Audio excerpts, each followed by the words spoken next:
Hi Jeeva காமிச்சுட்ருவோம்.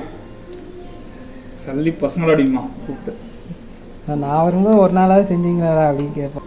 Jeeva வேணுமா தட்டு வடை? செவனே தானா போய்க்கிருந்தேன். யாரு வம்பு தும்புக்காச்சும் போன. ஜீவா தட்டு முறுக்குடா, கொஞ்சம் சட்னி, கொஞ்சம் புதினா சட்னி, ஆல்ரெடி நம்ம ப்ரிப்பேர் பண்ணி வச்சிருக்கிற கேரட் பீட்ரூட்ல வச்சுட்டு. ஏண்டா டேய், எனக்குன்னே வருவீங்களாடா? ஏன்ட்ட சரசம் பண்றக்கே ஓட்டாப்பே உங்களை பெற்றுறாங்களா? இப்படி வச்சுட்டு பார்க்கும்போது நீ இல்லைன்னு ரொம்ப மனசு ஃபீலிங்ஸா இருக்குடா. எப்படி சார் நீங்க வாங்க வாங்க, ஏன் பயப்படுறீங்க? வாங்க, நான் அடிக்கல மாட்டேன், வாங்க.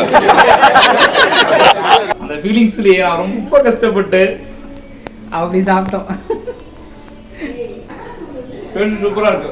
காலங்காத்தால உனக்கு குறவழி வரைக்கும் சோட்டை போட்டு வண்டியில ஏத்திட்டு வந்ததுக்கு உன்னால என்ன பண்ண முடியுமோ